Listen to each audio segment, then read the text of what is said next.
Hello बच्चों, कैसे हैं? मैं प्रमोद कुमार। अभी का जो वीडियो बन रहा है उस वीडियो में वाटर पोटेंशियल से रिलेटेड कुछ क्वेश्चन बचे पड़े थे, उनको बता रहा हूँ आपको। इसके पहले लेक्चर नंबर 8 वाले में हमने बताया था वाटर पोटेंशियल का डिस्क्रिप्शन, लेकिन उस डिस्क्रिप्शन में मैंने क्वेश्चन नहीं करवाया था, इसलिए आज वाटर पोटेंशियल से रिलेटेड ही वीडियो बनेगा, बट क्वेश्चन रिलेटेड बनेगा।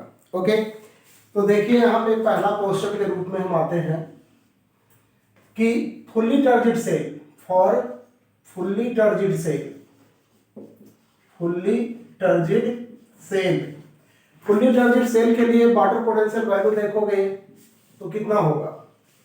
तो वाटर पोटेंशियल वैल्यू इसका 0 होता है। अब बात रही कि 0 क्यों होगा, तो यहाँ बिकॉज कर देते हैं। बिकॉज देखोगे तो इसका सॉलिड पोटेंशियल वैल्यू और प्रेशर पोटेंशियल वैल्यू इक्वल हो जाता है, लेकिन सॉलिड पोटेंशियल वैल्यू आपको पता है किसी भी सॉल्यूशन के लिए, प्रोटोप्लाज्म के लिए निगेटिव वैल्यू में आता है। तो मान लेते हैं इसका डेटा के रूप में -10 पास्कल। ओके, तो प्रेशर पोटेंशियल भी इसी डेटा के इक्वल होगा, लेकिन प्रेशर पोटेंशियल यूजुअली पॉजिटिव होता है, तो इसलिए +10 पास्कल लिखेंगे। तो इसलिए वाटर पोटेंशियल का फार्मूला आपको पता है, psi s plus psi p, solid potential pressure potential. तो इसलिए psi w इक्वल टू क्या लिखोगे? -10 और psi p प्लस 10। तो इस तरह से जो वैल्यू निकल कर आएगा वो 0 निकल कर आएगा। मतलब कि फुल्ली टर्जिड सेल के लिए देखोगे तो वाटर पोटेंशियल वैल्यू 0 होता है। दूसरा क्वेश्चन में चलेंगे, for flaccid cell water potential का वैल्यू कितना होगा फ्लैसिड सेल के लिए? तो इसका निगेटिव में आएगा। क्यों आएगा? बिकॉज समझ लेते हैं। तो आपको तो सबसे पहले ये समझना पड़ेगा कि फ्लैसिड सेल है क्या चीज। तो इसको समझिए ऐसे कि एक बीकर ले लिया, इस बीकर में एक प्लांट सेल को रख दिया। ओके, अब इस बीकर के अंदर हम कुछ सॉल्यूशन को रखते हैं, लेकिन इस सॉल्यूशन का कंसंट्रेशन इस प्लांट सेल के प्रोटोप्लाज्म के कंसंट्रेशन के इक्वल है। मतलब कि इसका कंसंट्रेशन और इसका कंसंट्रेशन दोनों का इक्वल होगा, तो ऐसा सॉल्यूशन क्या कहलाएगा? Isotonic solution. तो आइसोटोनिक सॉल्यूशन के रेस्पॉन्स में देखोगे तो इस सेल के अंदर जितना वाटर मॉलिक्यूल इंटर करेगा उतना निकल भी आएगा। इसका मतलब कि इस सेल का वॉल्यूम डू नॉट चेंज, है ना। इसका वॉल्यूम चेंज नहीं करेगा, बल्कि वॉल्यूम इसका क्या बना रहेगा? कांस्टेंट बना रहेगा। तो ऐसे सेल को ही हम किस नाम से जानेंगे? फ्लैसिड सेल के नाम से जानते हैं। ओके, तो अब फ्लैसिड सेल में निगेटिव क्यों हुआ? तो आपको ध्यान में रखना पड़ेगा कि फ्लैसिड सेल का प्रेशर पोटेंशियल वैल्यू, ये तो हो गया कौन सा सेल? Flaccid cell. और फ्लैसिड सेल का प्रेशर पोटेंशियल वैल्यू 0 होता है। फ्लैसिड सेल का प्रेशर पोटेंशियल वैल्यू 0 बनेगा। और साथ साथ एक जगह और बताया था आपको कि किसी सॉल्यूशन को यदि हम बीकर में लेते हैं और उसको एटमॉस्फेरिक प्रेशर पे रखते हैं, एटमॉस्फेरिक प्रेशर पे, तो उस समय भी इसका प्रेशर पोटेंशियल वैल्यू क्या बनता है? 0 बनता है। तो इन दोनों के लिए ध्यान में रखोगे प्रेशर पोटेंशियल वैल्यू 0 होता है। ओके, तो ऐसे कंडीशन में वाटर पोटेंशियल वैल्यू किसके बराबर हो जाएगा? तो water potential equal to psi s plus psi p, और psi p वैल्यू क्या हो गया? 0 हो गया ना। तो psi p 0 हो गया तो psi s के बराबर हो जाएगा। तो psi w equal to psi s, और psi s का वैल्यू किसी भी सॉल्यूशन के लिए आपको पता है कि वो निगेटिव होता है। ठीक है, तो psi s का वैल्यू निगेटिव होगा, इसका मतलब कि वाटर पोटेंशियल का वैल्यू भी क्या बनेगा? जैसे कि यहाँ डेटा 10 ले लिए थे, तो मैं 10 लिख देता हूँ अपने मन से। ठीक है, निगेटिव में आया फ्लैसिड सेल के लिए वाटर पोटेंशियल का वैल्यू। अब एक जगह और देखेंगे, एक टाइप के और सेल देखते हैं। कौन सा सेल? तो प्लाज्मोलाइट सेल। तो नंबर 3 क्वेश्चन में चलते हैं कि for plasmolyte cell water potential value क्या होगा।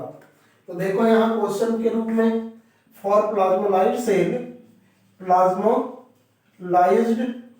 सेल वाटर पोटेंशियल वैल्यू इसका देखोगे तो मोर निगेटिव हो जाएगा, मतलब फ्लैसिड सेल के रेस्पेक्ट में भी ये ज्यादा निगेटिव होगा। क्यों होगा? तो सबसे पहले तो प्लाज्मोलाइट सेल को समझ लेते हैं। जैसे देखो यहाँ एक बीकर लिया, बीकर के अंदर एक प्लांट सेल को रख दिया और इस बीकर के अंदर मैंने कुछ सॉल्यूशन रख दिया है, लेकिन प्लांट सेल के प्रोटोप्लाज्म के रेस्पॉन्स में जो बीकर के अंदर सॉल्यूशन है वो हाइपरटोनिक सॉल्यूशन है, हाई कंसंट्रेटेड सॉल्यूशन है। तो हाइपरटोनिक सॉल्यूशन है, इसका मतलब कि इस सेल से वाटर मॉलिक्यूल किधर की ओर आएगा? तो हाइपरटोनिक सॉल्यूशन में आएगा। ऑस्मोसिस में पढ़े थे आप कि सिलेक्टिवली परमिएबल मेम्ब्रेन से सॉल्वेंट मॉलिक्यूल का मूवमेंट होता है hypertonic solution to hypertonic solution. तो ये जब हाइपरटोनिक सॉल्यूशन है तो ये हाइपरटोनिक सॉल्यूशन है, तो इधर से इधर वाटर निकलना शुरू हो जाएगा। मतलब कि यहाँ पे कौन सा प्रोसेस हो जाएगा? एक्सऑस्मोसिस का प्रोसेस हो जाएगा। तो जब एक्सऑस्मोसिस होगा इसमें, तो इसके प्रोटोप्लाज्म क्या होने शुरू हो जाएंगे? कंस्ट्रिक्ट होने शुरू हो जाएंगे इस तरह से, है ना। यहाँ से तो वाटर मॉलिक्यूल भाग रहा है तो प्रोटोप्लाज्म कंस्ट्रिक्ट हो जाएंगे। मतलब कि इस सेल में आप देख सकते हो कि सॉलिड का कंसंट्रेशन बहुत ज्यादा बढ़ गया है, सॉल्वेंट का कंसंट्रेशन बहुत ही ज्यादा घट गया है। इस समय क्या होगा? ऐसे सेल को ही हम क्या कह लेंगे? Plasmolysed cell, plasmolysed cell. तो प्लाज्मोलाइज्ड सेल में अब क्या होगा कि प्रेशर पोटेंशियल का वैल्यू देखोगे तो निगेटिव हो जाएगा। यहाँ पे प्रेशर पोटेंशियल वैल्यू कैसा हो जाता है? निगेटिव हो जाता है। किसके लिए? प्लाज्मोलाइज्ड सेल के लिए, क्योंकि यहाँ से वाटर मॉलिक्यूल बाहर भाग आया है। इसमें वाटर मॉलिक्यूल अब नहीं के बराबर है, सॉल्वेंट मॉलिक्यूल का कंसंट्रेशन नहीं के बराबर है। जनरली कौन बचा पड़ा है? सॉलिड का कंसंट्रेशन, ठीक है। तो वैसे कंडीशन में इसका प्रेशर पोटेंशियल बहुत कम गया।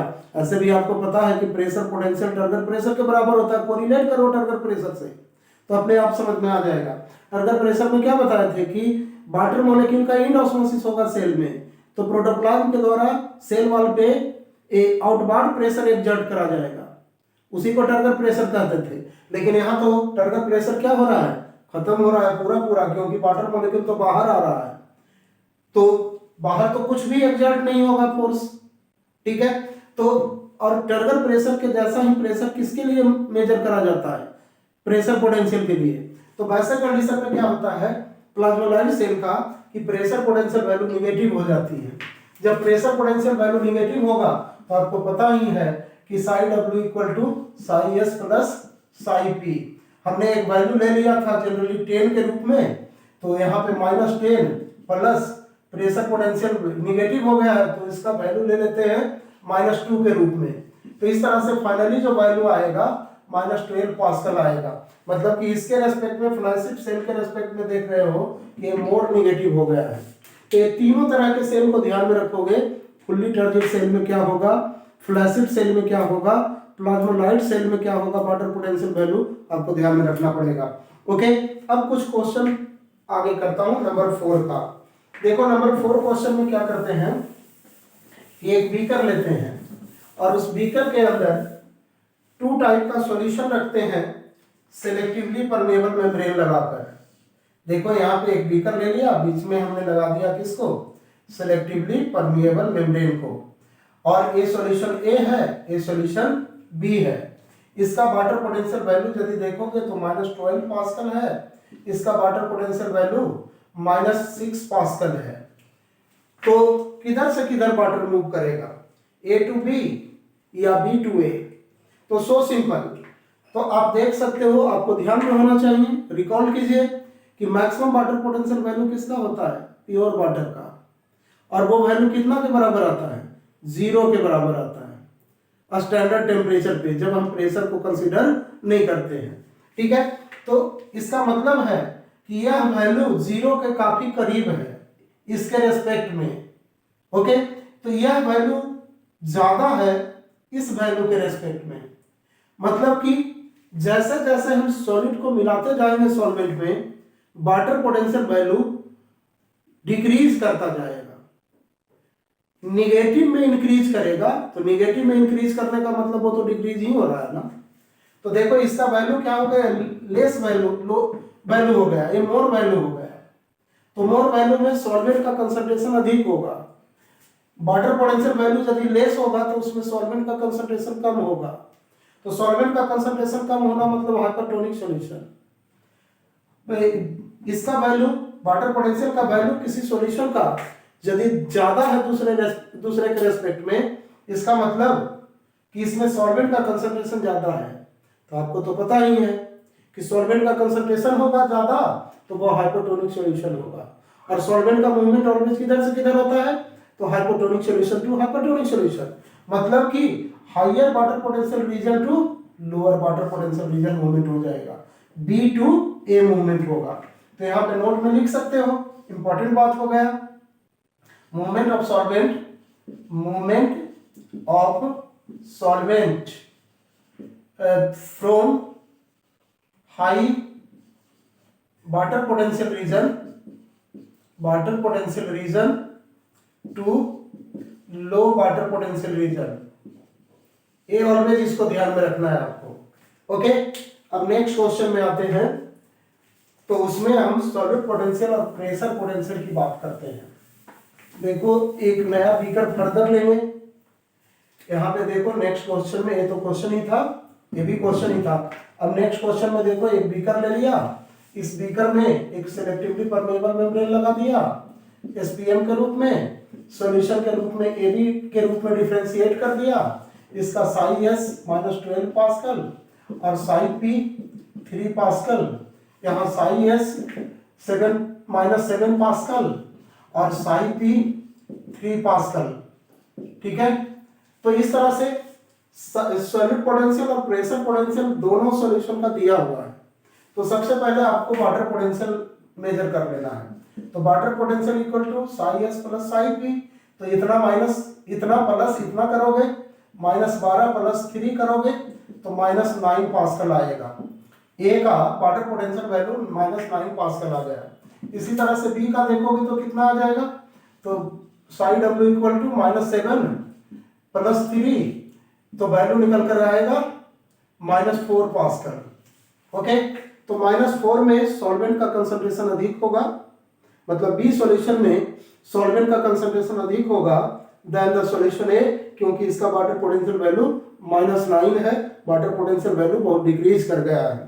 ठीक है, तो अभी तो बताया था कि मूवमेंट ऑफ सॉल्वेंट होता है high water potential region to low water potential. तो हाई वाटर पोटेंशियल रीजन तो ए हो गया ना, ये तो लो वाटर पोटेंशियल रीजन है, मतलब कि इसमें भी बी टू ए ही मूव करेगा। ओके, अब नेक्स्ट क्वेश्चन में चलते हैं। तो नेक्स्ट क्वेश्चन देते हैं कुछ प्लांट सेल से रिलेटेड। तो प्लांट सेल से रिलेटेड देखोगे तो क्वेश्चन में कई प्लांट सेल को एक साथ इस तरह से अटैच होता दिखाएगा। मतलब ऐसे भी आपको पता है कि प्लांट सेल होते हैं जो ग्रुप में प्रेजेंट होते हैं, आपस में कनेक्टेड होते हैं थ्रू मिडिल लैमेला। तो इस तरह से देखो मैंने 4 सेल को कनेक्टेड फॉर्म में दिखा दिया है, जिसको लिख दिया ए बी सी डी। देखो तो इस सेल का, डी सेल को देखो, ये लग रहा है इससे भी जुड़ा हुआ है, इससे भी जुड़ा हुआ है और इससे भी जुड़ा हुआ है। लेकिन ये सेल को देखो, ए केवल बी और डी से ही जुड़ा हुआ है। सी को देखो तो ये डी और बी से जुड़ा हुआ है, जबकि बी को देखोगे तो ए से भी जुड़ा हुआ है, डी से भी जुड़ा हुआ है, सी से भी जुड़ा हुआ है। ऐसा मैंने क्यों बताया, क्योंकि बी से जो वाटर का मूवमेंट होना है वो 3 सेल के अकॉर्डिंग देखना पड़ेगा, जबकि सी से देखेंगे तो 2 ही सेल के अकॉर्डिंग देखना पड़ेगा, जिससे कनेक्टेड होगा उसी में ना मूवमेंट होगा। तो इसका पहले वाटर पोटेंशियल नहीं बल्कि सॉलिड पोटेंशियल वैल्यू दे देता हूं -12 पास्कल और प्रेशर पोटेंशियल वैल्यू 3 पास्कल। इधर यहाँ सॉलिड पोटेंशियल वैल्यू -8 पास्कल और प्रेशर पोटेंशियल वैल्यू 4 पास्कल। ठीक है, यहाँ पे दे देता हूँ सॉलिड पोटेंशियल वैल्यू -13 पास्कल और प्रेशर पोटेंशियल वैल्यू 9 पास्कल। यहाँ पे सॉलिड पोटेंशियल वैल्यू -18 पास्कल और solid pressure potential value 7 pascal. ठीक है, तो इतना सबका वैल्यू दिया हुआ है solid potential and pressure potential का। तो सबसे पहले तो हमको वही निकाल लेना है वाटर पोटेंशियल का वैल्यू। तो इसका वाटर पोटेंशियल का वैल्यू कितना आएगा, तो -12 + 3 मतलब कि -9 पास्कल आएगा। इसका निकालोगे तो कितना आएगा, -8 + 4 मतलब कि बी का वाटर पोटेंशियल वैल्यू -4 पास्कल आएगा। इसी तरह से इसका देखोगे तो इसका वाटर पोटेंशियल वैल्यू सी का -18 + 7 करोगे तो कितना बन जाएगा, -11 पास्कल। ठीक है, -18 + 7 इसका निकालोगे तो -13 और ये 9 है तो -13 + 9 मतलब इसका भी वाटर पोटेंशियल वैल्यू 4 पास्कल आने जा रहा है। ओके, अब देखो इतना सारा तो निकाल लिया आपने वाटर पोटेंशियल सभी सेल का। अब क्वेश्चन का जैसे क्वेश्चन देगा तो उसमें ऑप्शन किस तरह से देगा उसको भी समझना है आपको। तो जैसे यहाँ 4 सेल लिया हुआ है, वैसे जैसे जैसे सेल का ऑर्डर है वैसे वैसे आप यहाँ पे ABCD के द्वारा नंबरिंग भी कर दीजिए। ओके, ABCD वही नंबरिंग मैंने कर दिया है ABCD के रूप में। अब देखो आपको अभी अभी बताया था मैंने कि higher water potential region to lower water potential region की ओर सॉल्वेंट का मूवमेंट होता है। तो इस सेल को देखिए, ए सेल को देखिए, ए सेल का वैल्यू आया है वाटर पोटेंशियल का -9 पास्कल और बी का कितना है -4 पास्कल। तो हाई वाटर पोटेंशियल वैल्यू -4 है। ठीक है, तो -4 से किधर की ओर जाएगा, -9 की ओर भी जाएगा। इसका भी बी का भी देखो -4 ही पास्कल है। ठीक है, माइनस यहाँ लिखा है -4 पास्कल है। तो यहां से भी सॉल्वेंट मॉलिक्यूल ए में जाएगा, मतलब बी से बी ए में जाएगा और डी से बी ए में जाएगा। बी से ए में इस तरह से तीर चला दीजिए और डी से ए में इस तरह से तीर चला दीजिए।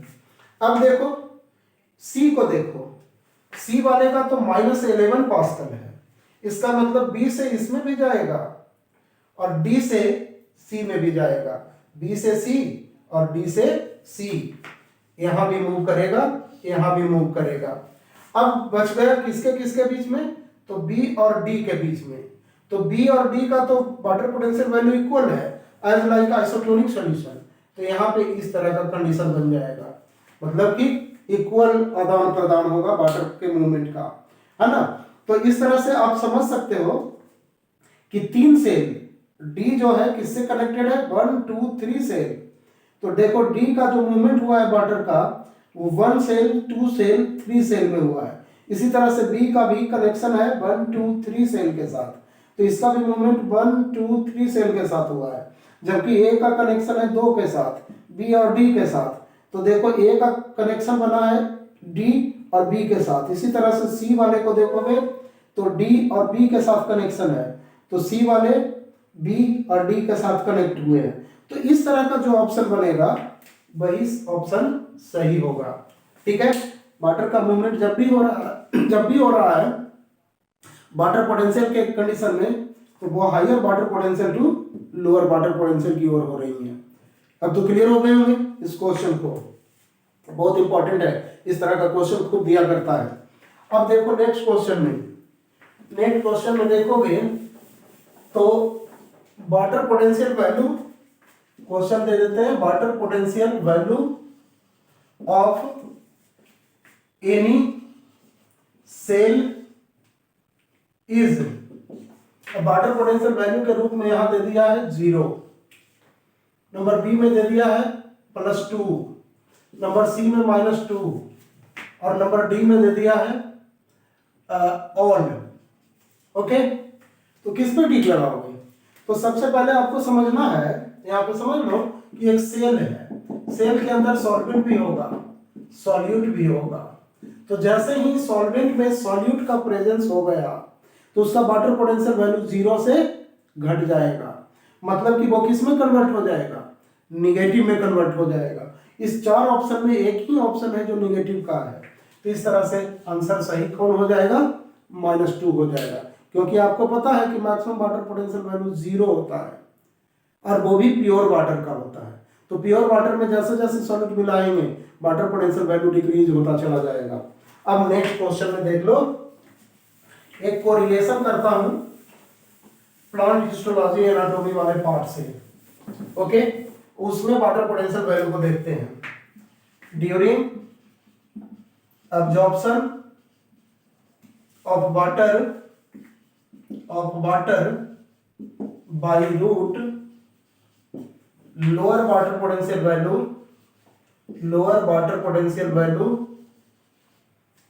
found in which cell? Option में रहेगा इपिडर्मिस या इपिब्लेमा भी लिख सकते हो, epiblema. Number B cortex, number C endodermis और नंबर डी पेरिसाइकिल। ओके, तो देख रहे हो ना, लोअर वाटर पोटेंशियल को पूछा है इन सभी सेल में कि किसमें होगा, during absorption of water by root. तो अब्जॉर्प्शन ऑफ वाटर रूट के द्वारा होता है, तो आपको समझना है इस तरह से कि ये इपिब्लेमा का लेयर हो गया, इसके नीचे कॉर्टेक्स का लेयर हो गया। ओके, और कॉर्टेक्स के नीचे कौन सा होगा, तो इंडोडर्मिस का लेयर होगा। इस तरह से मैंने बना दिया, वो किसका हो गया, इंडोडर्मिस का, और इसके नीचे पेरिसाइकिल का होगा। ऑप्शन में तो पेरिसाइकिल तक ही पहुंचना है। और आपको ये भी पता है कि इपिब्लेमा के किसी सेल में आउटग्रोथ होती है तो यूनिसेलुलर रूट हेयर का फॉर्मेशन होता है। अब अब्जॉर्प्शन ऑफ वाटर पढ़े होंगे तो आपको ध्यान में होगा कि सॉइल के अंदर कैपिलरी वाटर प्रेजेंट होते हैं। सॉइल पार्टिकल के बीच में जो वाटर प्रेजेंट है वो कैपिलरी वाटर है। कैपिलरी वाटर को ही टेरेस्ट्रियल प्लांट अब्जॉर्ब करता है। ठीक है, अब्जॉर्प्शन जैसे ही होगा रूट हेयर में वाटर का, वो इपिब्लेमा के सेल में आएगा। तो इपिब्लेमा के सेल में देखो सॉल्वेंट का कंसंट्रेशन बढ़ गया, तो सॉल्वेंट का कंसंट्रेशन बढ़ गया मतलब कि इसका वाटर पोटेंशियल वैल्यू हाई हो गया। वाटर मॉलिक्यूल जैसे जैसे वाटर का कंसंट्रेशन बढ़ेगा ना, वाटर पोटेंशियल वैल्यू क्या होना शुरू हो जाता है, हाई होना शुरू हो जाता है। किसके रेस्पेक्ट में, अगल बगल के जो सेल होंगे उसके रेस्पेक्ट में, मतलब कॉर्टेक्स के सेल में। इस कारण से इपिब्लेमा के सेल से वाटर मॉलिक्यूल का मूवमेंट हो जाएगा कॉर्टेक्स के सेल में। एक कॉर्टेक्स के सेल से उसी तरह से वाटर पोटेंशियल में चेंज होने के कारण इसका वाटर पोटेंशियल वैल्यू कम होगा, इसका ज्यादा होगा, क्योंकि देख सकते हो इसमें सॉल्वेंट चला आया है। तो यहाँ से वाटर मॉलिक्यूल इसमें आएगा, फिर इसी तरह से इसमें भी आएगा। जब इसमें वाटर मॉलिक्यूल चला आएगा तो इसका वाटर पोटेंशियल वैल्यू इंक्रीज कर जाएगा एपिडर्मिस के सेल के रेस्पेक्ट में। तो इस एपिडर्मिस में चला आएगा वाटर मॉलिक्यूल। जब इस एपिडर्मिस में वाटर मॉलिक्यूल चला आएगा तो इसका वाटर पोटेंशियल वैल्यू इंक्रीज कर जाएगा एंडोडर्मिस के सेल का। किसके रेस्पेक्ट में, तो पेरिसाइकिल के सेल के रेस्पेक्ट में। मतलब कि यहाँ से यदि इन सभी सेल को देख रहे हो ड्यूरिंग अब्जॉर्प्शन ऑफ वाटर, तो पेरिसाइकिल के सेल का वाटर पोटेंशियल वैल्यू सबसे कम बन रहा है, तभी पेरिसाइकिल में वाटर मॉलिक्यूल पहुंचा है। ठीक है, तो इसका आंसर कौन सा बन जाएगा, पेरिसाइकिल बन जाएगा। यदि इसका वाटर पोटेंशियल वैल्यू हाई यदि होता तो एंडोडर्मिस से वाटर मॉलिक्यूल पेरिसाइकिल में आता ही नहीं। यदि इसका वाटर पोटेंशियल लो है, इसमें सॉलिड का कंसंट्रेशन ज्यादा है than the cells of endodermis, जिसके कारण एंडोडर्मिस के सेल से वाटर मॉलिक्यूल कहां पहुंच रहा है, पेरिसाइकिल के सेल में। तो बच्चों इतना सारा क्वेश्चन वाटर पोटेंशियल से रिलेटेड था, जो कि एक तरह का कह सकते हो कि एक्सरसाइज आपका बता दिया मैंने। इसको सीख लोगे, इसको रिवीजन कर लोगे कई बार, तो आप बुकलेट, किसी भी बुकलेट का क्वेश्चन जो आपको मिलेगा वो आसानी से बन जाएगा। लेकिन अब बाद लास्ट में यही बोलूंगा कि जरा चैनल को भी सब्सक्राइब करवाइए, लाइक कीजिए, फायदा उठाइए, मेरा भी मनोबल बढ़ाइए।